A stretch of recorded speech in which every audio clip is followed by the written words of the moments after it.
Alright, so this is a suggestion via Discord. The name of the video is "The View is Not Representing American Women," says former co-host Elisabeth Hasselbeck. Let's check it out. Well, she's going to host a panel with female governors. Well, that's interesting. Here with reaction, broadcaster, author of the upcoming children's book, God's Masterpiece, An Adventure in Discovering Your Worth. Elisabeth Hasselbeck is back with us. By the way, everybody needs to know their worth. I love the title. Great to have you. Let's go back in time for a second. And how many years were you working on that hard-hitting news show on ABC called The View? How many years were you there? Hard-hitting. I was there 10 years, Sean. Thank you for having me tonight. And you're probably still suffering PTSD to this day, just my guess. There was a time I used to even go on that show. But I remember before you came to Fox, and you'd come on this show at times, I remember I'd watch you, and it was 3, 4 on 1 every day. And it got progressively worse and worse and worse. And that to the point where if you opened your mouth, uttered a sentence or a phrase, was like, they just pounce on you. Now their ratings are lower than they've ever been. I mean, I don't know the last time you looked at them, but they're a fraction of what they were when you were on the show.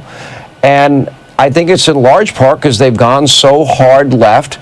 But for the people that do watch, they're never going to hear Kamala in her own words. They'll never vet her. What is that? Well, you can't even put a value on that, can you, in terms of a campaign contribution? All right, let's go. No, I like to think of my time there as near prison sentence. I'm kidding. When you would come on, I would feel like there's a friend. There's someone who can rescue me. I did enjoy my time there in the engaging of topic debate with Whoopi Goldberg. We're friends. Joy Behar and I, colleagues, at times friends. What I think the viewer is missing there right now is the ability to hear another perspective, because that table, if you ask them who are you voting for right now in this election, they're not representing American women. They're just not. They're not. Okay, so here's the thing. So what's interesting is, really quickly, The View has always been basically a terrible show. So it's like this thing that, sure, if women want to watch it, I'm sure they could find something interesting in it that would help, their mindset or mind state, whatever it is, guys, right? I'm sure. I definitely would not say or suggest men to watch that show, because it is very troubling, okay? It is very, very man-hating troubling. We've seen a couple of, videos of them just going off of the rails in terms of just, men, all right? I mean, I get it, I guess. I mean, I don't think that men do that to women at the same scale, at least, guys. But either way, do your thing. Now, politically, yeah, they're all going to vote for Kamala Harris. All of them, every single one of them. Because there's a sisterhood, guys. It's the sister code dictates that you have to, regardless of anything, support another woman, right? Regardless of whatever she's saying or doing or anything like that, you have to support it, or you're going against the sisterhood, right? So yeah, I can only imagine that The View has not really represented different parts, specifically of America very well, at least, right? If you were from an urbanized area, big city, right, then you may actually fall in line with the things that they're actually saying. But if you are not from these areas, then you really won't agree with the majority of what they're saying. But all right. Not representing the voters in America. They're not. I doubt there's one person on that panel that would say they were voting for Donald Trump. Maybe secretly they are, because they believe that they have to choose the better leader, the elite leader for the American people. And they're just part of a media swarm. Sean, you know this is happening. The punishment for conservative female voices right now is severe. You're being canceled, your contracts are not being renewed, you're not being invited back to network meetings per se.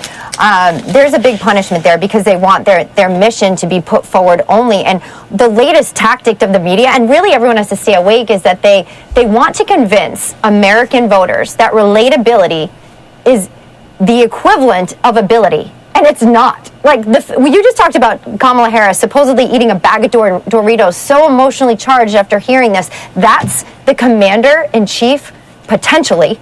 That's the emotional response of the leader of the free world, is to binge eat a bag of Doritos? Are you kidding me? Can you imagine Putin, how he deals with things, chugging down a bag of Sour Patch Kids because he's depressed about something not going his way? Or back in the day, Soleimani, what is he, binging on Funyuns? I doubt it. I doubt that's the actual response of an elite leader, whether you agree with what they're leading or not. The relatability cloud that's being dusted over Americans right now is only to hide the fact that there's a lack of ability. Kamala Harris failed at the border, so what do we want to do? Give her the globe? Are you kidding me?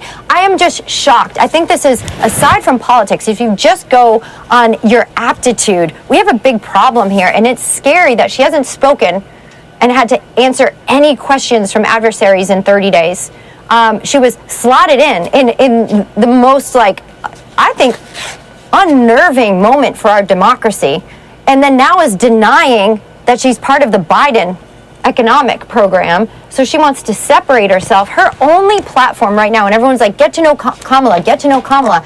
You can try, but she will change. She has a use 'em or lose 'em mentality. It's awful. All right. Guys, Kamala Harris was involved with the Biden team, right? Absolutely. We all know this, okay? So it's not surprising that she had some type of say, most likely, in all the things that we're currently suffering through. That's the reality. She is, in fact, the vice president, right? So for her to try to make an attempt to separate herself from what we all know and have experienced doesn't make much sense at all, right? Again, I can look at my social media and tell you the ones who are basically voting for her, and it is the majority of Black American women that are on my Facebook specifically. All I see is Kamala Harris, Kamala Harris, Kamala Harris. It's a sisterhood, guys. They don't care about anything other than the sisterhood. It doesn't matter that she has nothing to say to anyone at all, really. It doesn't matter that she stands on stage, and when she does actually say something, it generally ends up being word salad, right? It doesn't matter. None of these things matter to her, to anyone else, really, that's going to be pushing her exclusively. They can't really say anything other than the fact they hate the other side, specifically. And I'm not sure that's strong enough to be meaningful, really, right? It's a little ridiculous, at least.